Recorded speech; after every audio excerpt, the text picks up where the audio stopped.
அனைவருக்குமே வணக்கம். சற்று முன் கிடைத்திருக்கக்கூடிய ஒரு மிக மிக முக்கியமான செய்தி ஒன்று வெளியாகி உள்ளது. சற்று முன் விஜய்க்கு துணை முதல்வர் பதவி 117 தொகுதி போட்டி அறிவித்த எடப்பாடி பழனிசாமி. இது மாதிரி பார்த்தீங்கன்னா செய்திகள் வெளியாயிருக்கு. இந்த கரூர் சம்பவத்தின் அடிப்படையில் இது தொடர்பாக பார்த்தீங்கன்னா அதிமுகவும் பாஜகவும் பார்த்தீங்கன்னா விஜய் மீது ஒரு மிகப்பெரிய அடியை விழுத்திருக்காங்க. இந்த நிலையில் தான் பார்த்தீங்கன்னா அதிரடியாக பாஜக கொடுத்த அட்வைஸன் மூலமாக குறி வச்சா தப்பாது அப்படின்ற மாதிரி அதிரடியாக பார்த்தீங்கன்னா எடப்பாடி பழனிசாமி அவருடைய வலையில் விஜய் அவர்கள் கூட்டணி வைக்க போகிறோம், அவருக்கு அரசியலில் பாதி பங்கு அவருக்கு கொடுக்க போகிறோம் அப்படின்ற மாதிரி அதிரடியாக பார்த்தீங்கன்னா எடப்பாடி பழனிசாமி அவர்கள் அறிவித்த சம்பவம் அரசியலிலே ஒரு மிகப்பெரிய பரபரப்பை ஏற்படுத்தியிருந்தது.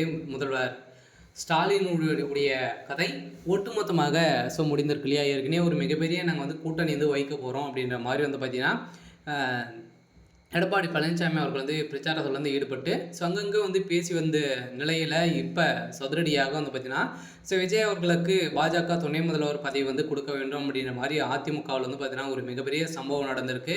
இந்த சம்பவத்தின் அடிப்படையில் சதுரடியாக விஜய் அவர்களுக்கு ஒரு மிகப்பெரிய அதிர்ஷ்டம் தான் அடிச்சிருக்கு அப்படின்றத சொல்லலாம். ஏன் அப்படின்னு பார்த்தீங்கன்னா இந்த விஷயத்தில் இது மாதிரி பார்த்தீங்கன்னா பொலிட்டிக்கலில் ஒரு மிகப்பெரிய ஒரு இதாக இருந்திருக்கணும். இந்த நிலையில் கொஞ்சம் ஒரு சில காரணத்தின் அடிப்படையில் இப்போ சதுரடியாக அதிமுகவுடன் கூட்டணி வைக்கக்கூடிய நிலை உருவாகியிருக்கு. இருந்தாலுமே இப்போ பார்த்தீங்கன்னா தவிக தலைவர் விஜய் தொடர்பு கொண்ட மூத்த தலைவர் ஒருவர் பாஜகவின் முக்கிய அட்வைஸ் அவருக்கு தெரிவித்ததாக தகவல் வெளியாகியிருக்கு. இந்த தகவலின் அடிப்படையில் தமிழ்நாடு சட்டப்பேரவை தேர்தல் களம் தற்போது சூடுபிடிக்க ஆரம்பித்துள்ளது. ஆனால் துரதிருஷ்டவரமாக ஒரு அசம்பாவிதம் பார்த்தீங்கன்னா நடைபெற்றது. இது தொடர்ந்து அரசியல் களம் பரபரப்பை கடைதிற்கு நகர்ந்து உள்ளது.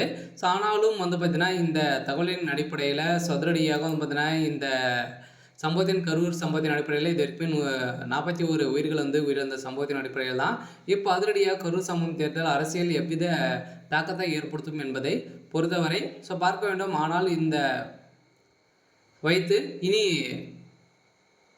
வகுக்கப்பட இருக்கும் தேர்தல் கணக்கு தான் கவனிக்கப்பட வேண்டியதாக இருக்கு.